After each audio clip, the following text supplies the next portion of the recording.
Hello friends, कैसे हैं आप सभी।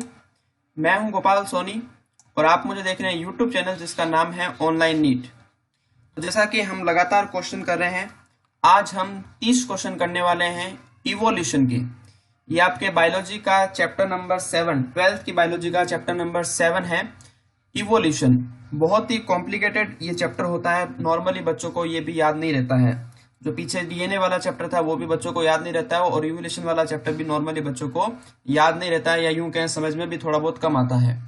तो इसके आज हम 30 मोस्ट इंपॉर्टेंट क्वेश्चन करेंगे। अगर ये क्वेश्चन आपने कर लिए तो गारंटी है कि नीट के अंदर इन्हीं क्वेश्चन को घुमा फिरा के आपके सामने पेश किया जाएगा। तो देखते हैं कौन इन क्वेश्चन को कर पाता है, कौन इन क्वेश्चन को नहीं कर पाता है। सबसे पहला क्वेश्चन देखिए, मैंने इंग्लिश में टाइप करके रखा है लेकिन मैं आपको हिंदी में ट्रांसलेट करके बता दूंगा। और उससे पहले अगर आपने इस चैनल को पहली बार देख रहे हैं, इस वीडियो को पहली बार आप देख रहे हैं, तो चैनल को सब्सक्राइब कर लीजिए और बेल आइकन को हिट कर लीजिएगा ताकि मैं जैसा ही नया वीडियो अपलोड करूंगा आपको नोटिफिकेशन मिल जाए। तो चलिए स्टार्ट करते हैं। सबसे पहला क्वेश्चन देखिए, who proposed that the first form of life come from pre existing non living molecules. किसने सबसे पहले यह बताया था कि जो फर्स्ट लाइफ आई थी, पहला जो जीवन आया था, वो pre existing non living molecule से आया हुआ था। ये किसने बताया था, किसने प्रपोज किया था? ओपेरिन एंड हेल्डन ने, ह्यूगो द विरीज एंड हेल्डन ने, डार्विन एंड लेमार्क ने, या लुइस पास्चर एंड मिनल ने? तो किसने सबसे पहले बताया था? तो फर्स्ट का जो राइट आंसर जाएगा वो जाएगा हमारे पास ए, ओपेरिन और हेल्डन। इसने सबसे पहले बताया था कि जो फर्स्ट लाइफ आई थी वो pre existing non living molecule से उत्पन्न हुई थी। तो फर्स्ट का राइट आंसर हो जाएगा A. Clear. Question number second, atmosphere of earth just before the origin of life consisted of. जब यहां पर अर्थ पर लाइफ का उद्भव नहीं हुआ था, लाइफ उत्पन्न नहीं हुई थी, उससे पहले अर्थ की क्या कंडीशन थी, उस पर क्या क्या प्रेजेंट था? Water vapour CH4 NH3 and oxygen, CO2 NH3 H2 and water vapour, CH4 NH3 H2 and water vapour, CH4 O3 and O2 and water vapour. तो अर्थ पर आपको बताना है क्या क्या प्रेजेंट था उस समय। तो सेकंड का राइट आंसर हो जाएगा, वो हो जाएगा हमारा सी। क्या प्रेजेंट था? CH4 मीथेन, NH3 यानी अमोनिया, H2 यानी हाइड्रोजन और वाटर वेपर। ये चार चीजें प्रेजेंट थी ओरिजिन से पहले। ठीक है, तो सेकंड का राइट आंसर हो जाएगा C. Question number third, analogous organs are. Analogous organs है वो कैसे होते हैं?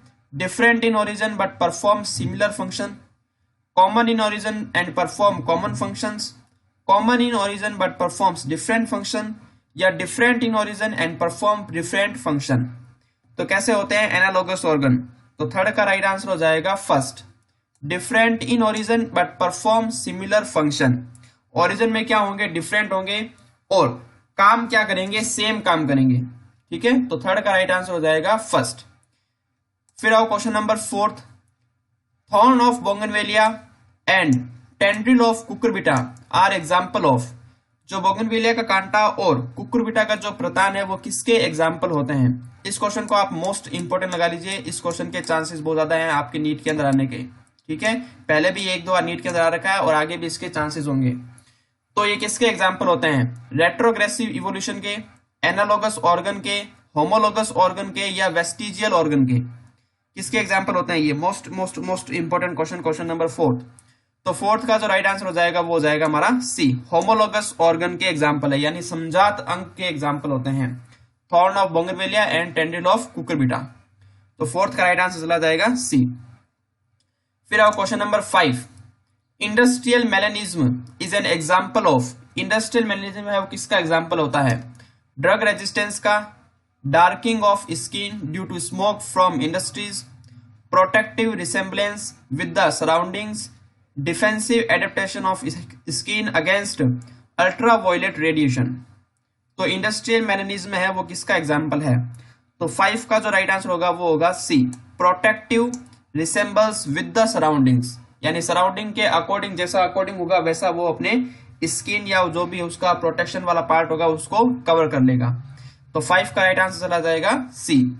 Question number 6, Darwin finches are a good example of. Darwin की जो फिंच है वो किसका गुड एग्जाम्पल है? कन्वर्जेंट इवोल्यूशन का, इंडस्ट्रियल मेलेनिज्म का, कनेक्टिंग लिंक का या एडेप्टिव रेडिएशन का? किसका एग्जाम्पल होती है? डार्विन की फिंच। तो 6 का राइट आंसर होगा वो होगा सी। सिंपल सा क्वेश्चन है, आप आराम से बता सकते हैं। 6 नंबर क्या चला जाएगा? इसका राइट आंसर डी जाएगा। एडेप्टिव रेडिएशन का एग्जाम्पल है कौन? डार्विन की finches.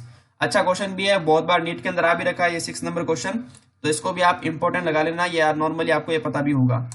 Question number 7, the term survival of fittest was used by. Survival of fittest किसके द्वारा यूज की गई थी टर्म?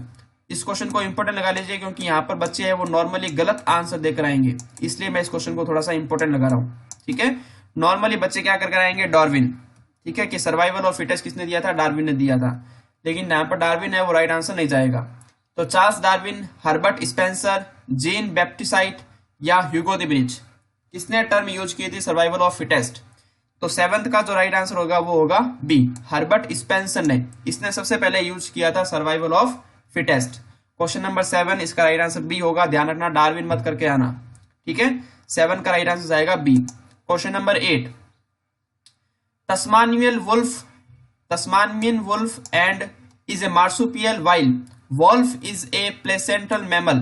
दिस शो, जो तस्मानियन वोल्फ होता है वो मार्सुपियल होता है, जबकि जो साधारण वोल्फ होता है वो कैसा होता है? प्लेसेंटर होता है, मैमल होता है।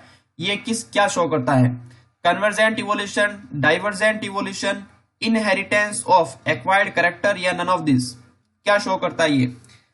आपके पूरे एनसीईआरटी के अंदर एक टेबल बनी हुई है जिसमें एक तरफ लिखा हुआ है तस्मानियन वोल्फ और एक लिखा हुआ है प्लेसेंटल वोल्फ। तो ये क्या शो कर रहा है आपको? तो 8 का राइट आंसर हो जाएगा फर्स्ट, कन्वर्जेंट इवोल्यूशन को शो कर रहा है। किसको शो कर रहा है? कन्वर्जेंट इवोल्यूशन को शो कर रहा है। तो इस क्वेश्चन को थोड़ा सा आप इंपॉर्टेंट लगा लीजिए, अच्छा क्वेश्चन है, नीट के पॉइंट ऑफ व्यू से ध्यान रखना। ठीक है, क्वेश्चन नंबर 8 अच्छा क्वेश्चन है। Question number 9, A population is in Hardy-Weinberg equilibrium for a gene. A population is in Hardy-Weinberg equilibrium for a gene with only 2 alleles. If the gene frequency of an alleles A, capital A is 0.7, the genotype frequency of capital A small a is। ये question आपको solve करना पड़ेगा। ठीक है, जो आपको Hardy-Weinberg equation होती है वो आपको पता होगी क्या होगी, उस इक्वेशन से आपको ये आपकी डाटा रखने हैं, और डाटा के आप जब आप सॉल्व करोगे तो जीनोटाइप फ्रीक्वेंसी आएगी कैपिटल ए स्मॉल ए की, वो आएगी हमारे पास बी वाली 0.42। ठीक है, ये पूरा थोड़ा सा जो मैथमेटिक्स का क्वेश्चन है तो ये आपको सॉल्व करके देखना पड़ेगा। इक्वेशन लगानी है, इस इक्वेशन के अंदर आपको डाटा रखना है, वहां से पहले आपको बी की वैल्यू निकालनी है, और बी की वैल्यू निकाल के आपको या बी बोल दो या स्मॉल ए बोल दो, यहाँ इसकी वैल्यू निकालनी है। उसके बाद आपको कैपिटल स्मॉल ए की वैल्यू निकालनी है। ठीक है, जब आप इसको सॉल्व करोगे तो ये आपके पास डाटा आएगा 0.42। ठीक है, तो इस क्वेश्चन को भी इंपॉर्टेंट लगा लीजिए। यहाँ पर मैं सॉल्व करके नहीं दिखा सकता, नहीं तो मैं आपको सॉल्व करके भी दिखा देता। तो 9 नंबर क्वेश्चन का राइट आंसर चला जाएगा बी। आप सॉल्व कर लेना, और कोई भी अगर दिक्कत हो तो मुझे कमेंट बॉक्स में आप टाइप करके बता देना। चलिए question number 10, the first mammals were like. जो फर्स्ट मैमल था वो किसके जैसा था? चिंपैंजी, गोरिल्ला, श्रू या रेप्टाइल्स? किसके जैसा था फर्स्ट मैमल? तो क्वेश्चन नंबर 10 का राइट आंसर हो जाएगा वो हो जाएगा श्रू। ठीक है, फर्स्ट मैमल कौन था या किसके जैसा था? तो बोलेंगे श्रू था। क्वेश्चन नंबर 10 राइट आंसर जाएगा इसका C. Question number 11, which of the following is a correct. निम्न में से कौन सा सत्य है या कौन सा सही है? होमो इरेक्ट्स, ध्यान से पढ़ना इस वाले क्वेश्चन को, जो करेक्ट इनकरेक्ट वाले होते हैं या ट्रू फॉल्स वाले होते हैं, ये क्वेश्चन काफी टिपिकल्ट माने जाते हैं, क्योंकि इन सबको आपको चारों ऑप्शन को ध्यान से पढ़ना पड़ेगा कि कोई कौन सा गलत है या कौन सा सही है।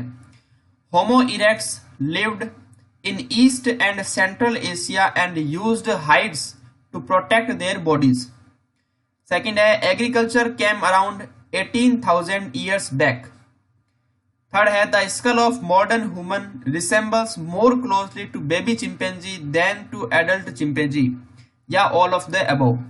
कौन सा स्टेटमेंट आपको करेक्ट दिख रहा है? तो 11th का जो राइट आंसर जाएगा वो जाएगा हमारे पास सी, the skull of modern human resembles more closely to baby chimpanzee than the adult chimpanzee। ये आपके एनसीईआरटी के अंदर पीछे की तरफ 3 डायग्राम बने हुए हैं ना चिंपैंजी वाले, तो उसमें आपने देखा होगा कि जो ह्यूमन की जो स्कल होती है, जो खोपड़ी होती है, वो बेबी चिंपैंजी से ज्यादा मिलती है आपके कंपेरिजन एडल्ट चिंपैंजी से। ठीक है, तो सी ऑप्शन इसका करेक्ट आंसर जाएगा।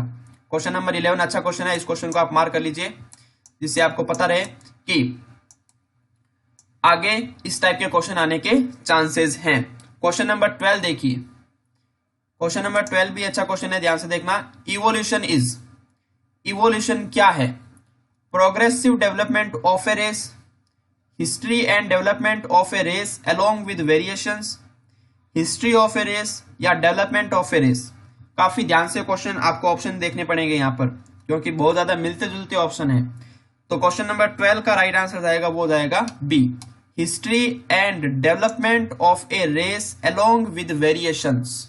ये इसका एग्जैक्ट राइट आंसर जाएगा क्वेश्चन नंबर 12 का, इवोल्यूशन से संबंधित। तो इस क्वेश्चन को भी मैं आपको इंपोर्टेंट लगा देता हूं ताकि आपको ध्यान में रहे, ठीक है। इस टाइप के क्वेश्चन आने के चांसेस हैं आपके नीट के अंदर। क्वेश्चन नंबर 13 देखिए, द फर्स्ट ऑर्गेनिजम्स वर, जो पहला ऑर्गेनिज्म, जो पहला जीव आया था अर्थ पर, वो कैसा था?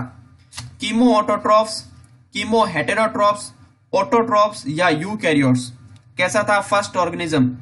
तो 13 का राइट आंसर जाएगा आपका, आराम से बता सकते हैं कैसा था, कीमो हेटेरोट्रॉफ्स। कैसा था? Chemo heterotrophs, not autotrophs, chemo heterotrophs, ठीक है। रसायन विषम पोषी था। तो 13 का राइट आंसर हो जाएगा बी। ये भी अच्छा क्वेश्चन है, ध्यान रखना। Question number 14, the term living fossils refers to a, जो टर्म हम यूज करते हैं बार बार, लिविंग फॉसिल्स, जीवित जीवाश्म, वो क्या बताता है हमें? Life like fossils well preserved in amber, fossils formed from a living animal which is about to the fossilized, या living organization showing some very primitive character। क्या बताता है हमें जीवित जीवाश्म किसके लिए दिया गया था? जीवित जीवाश्म। तो 14 का राइट आंसर जाएगा, बहुत ही अच्छा क्वेश्चन बनाया गया है। 14 का राइट आंसर हो जाएगा, वो हो जाएगा D, living organisation showing some very primitive character. जो बहुत ज्यादा प्रिमिटिव कैरेक्टर को शो करते हैं उसको हम बोलते हैं लिविंग फॉसिल्स। तो 14 नंबर क्वेश्चन अच्छा क्वेश्चन है, मार्क कर लीजिए इस क्वेश्चन को, नीट के पॉइंट ऑफ व्यू से बहुत ही ज्यादा इंपॉर्टेंट क्वेश्चन है, ठीक है। ध्यान रखना क्वेश्चन नंबर 14 का, अच्छा क्वेश्चन है। Question number 15, which of the following statement best described the theory of natural selection. कौन सा स्टेटमेंट है वो नेचुरल सिलेक्शन की थ्योरी पर बेस्ट सूट करता है या बेस्ट डिस्क्राइब करता है नेचुरल सिलेक्शन की थ्योरी को? ऑप्शन देखिए, all organisms are equally suited to their environment. Second, random selection will determine which organisms survive. Third, organisms better adapted to their environment have greater reproductive success. और fourth है, organisms that produce the most offspring are better suited to their environment. तो कौन सा statement ज्यादा suit कर रहा है natural selection के थ्योरी को? तो क्वेश्चन नंबर 15 का जो राइट आंसर हो जाएगा वो हो जाएगा सी, organisms better adapted to their environment have greater reproductive success। ये होता है नेचुरल सिलेक्शन की थ्योरी। इसको डिस्क्राइब करने का जो ऑप्शन सी है वो अच्छा डिस्क्राइब कर रहा है। तो 15 का राइट आंसर चला जाएगा सी। इस क्वेश्चन को भी मैं इंपॉर्टेंट लगा देता हूं, बहुत ही अच्छा क्वेश्चन बनाया गया है ये भी, ठीक है। ध्यान रखना इस क्वेश्चन का भी। क्वेश्चन नंबर 15, 14 ये सारे अच्छे क्वेश्चन है।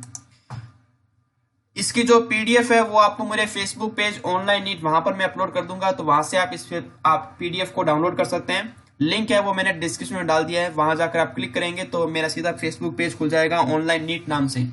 उस पेज को आप लाइक कर देना, ताकि जैसे ही मैं नया वीडियो अपलोड करूंगा या कुछ भी वहां पर अपलोड करूंगा पेज पर, तो आपके पास एक नोटिफिकेशन आ जाएगा। यानी आपको पता चल जाएगा भाई मैंने कुछ अपलोड किया है, कुछ पीडीएफ फाइल अपलोड किया है, कुछ क्वेश्चन अपलोड किए हैं, तो वहां से आप वापस जाकर वहां से डाउनलोड कर पाएंगे।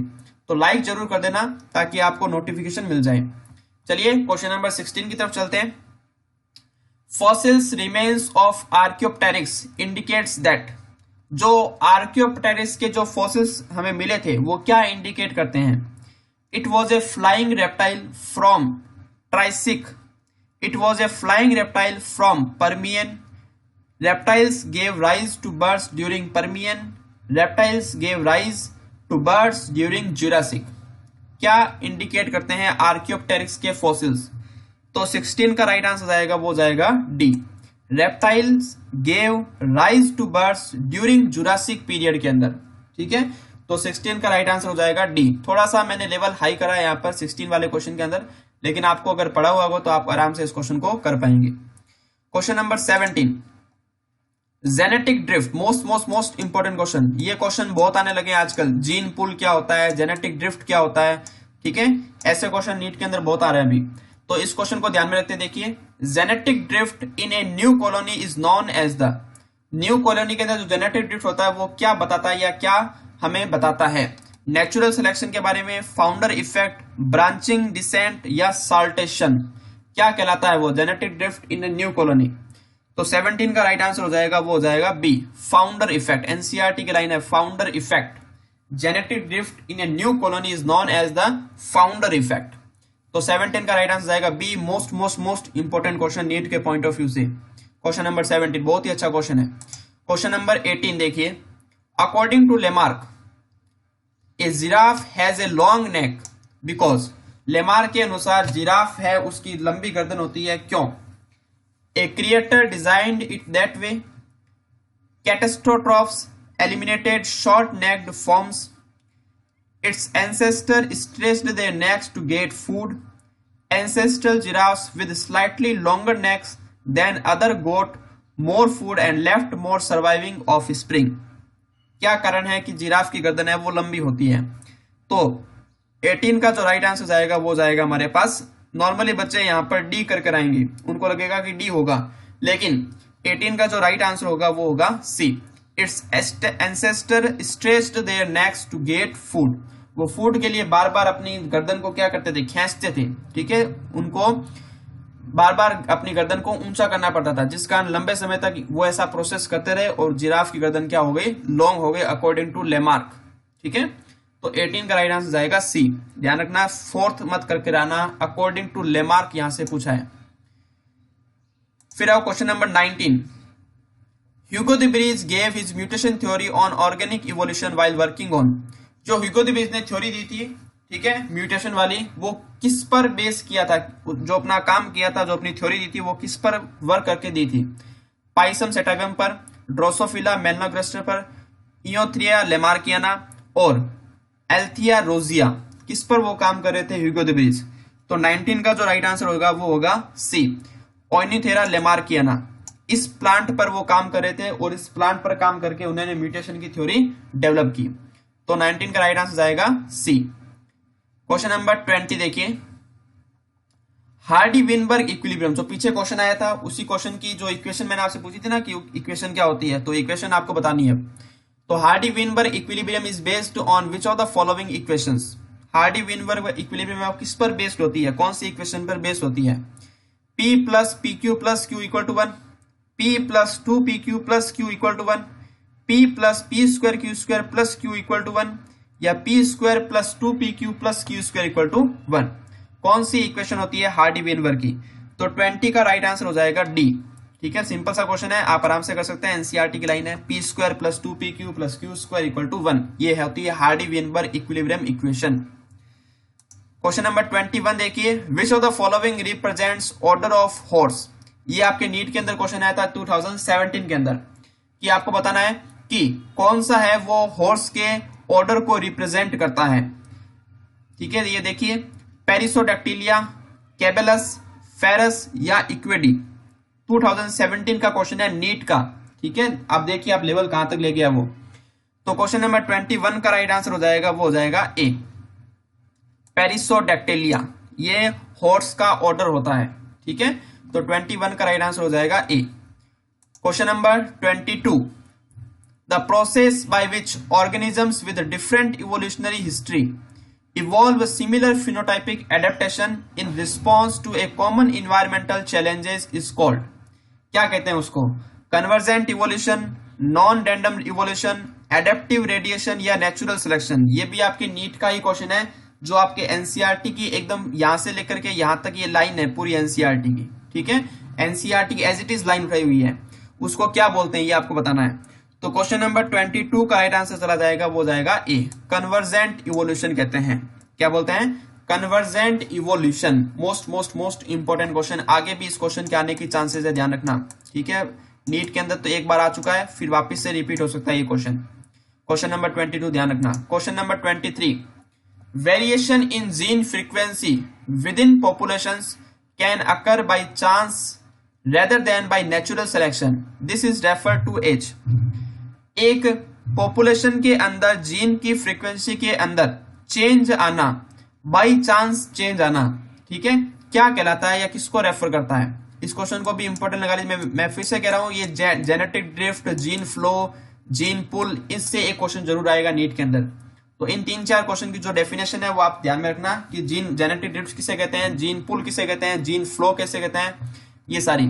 तो यहाँ पर बताइए इसका आंसर क्या जाएगा 23 का। 23 का राइट आंसर यहाँ पर जाएगा जेनेटिक ड्रिफ्ट, जो पीछे आया था ना वही वाला आंसर है genetic drift.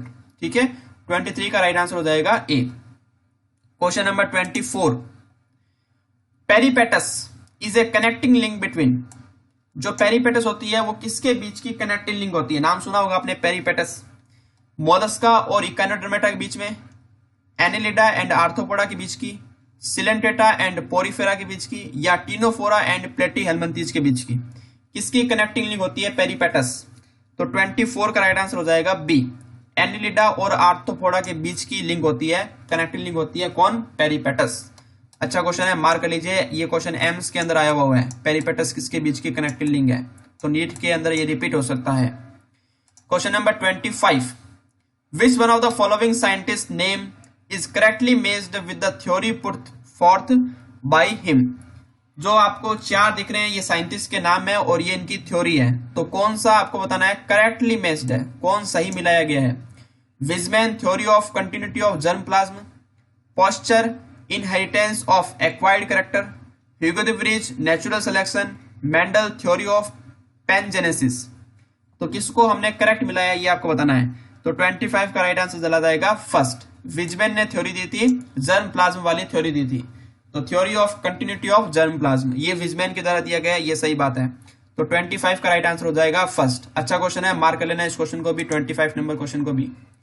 Question number 26, which one of the following amino acid was not found to be synthesized in Miller experiment? जो मिलर ने एक्सपेरिमेंट किया था उसका जो रिजल्ट आया था उसके अंदर कौन सा अमीनो एसिड प्रेजेंट नहीं था? प्रेजेंट नहीं था ये आपको बताना है। Was not found, aspartic acid, glutamic acid, alanine या ग्लाइसिन, कौन सा अमीनो एसिड प्रेजेंट नहीं था? तो 26 का राइट आंसर हो जाएगा, वो हो जाएगा बी, ग्लूटामिक एसिड है वो प्रेजेंट नहीं था मिलर के एक्सपेरिमेंट के अंदर। तो 26 का राइट आंसर आएगा बी। एनसीईआरटी की लाइन से बनाया गया क्वेश्चन है, ध्यान रखना। क्वेश्चन नंबर 26 अच्छा क्वेश्चन है, बढ़िया question. Question number 27, evolutionary history of an organism is known as. Organism की इवोल्यूशनरी हिस्ट्री होती है, उसका उद्विकास का जो इतिहास होता है वो क्या कहलाता है? एंसेस्ट्री, पैलेनोटोलॉजी, ऑन्टोमोगेमी या फाइलोगेनी, क्या कहलाती है evolutionary history of an organism?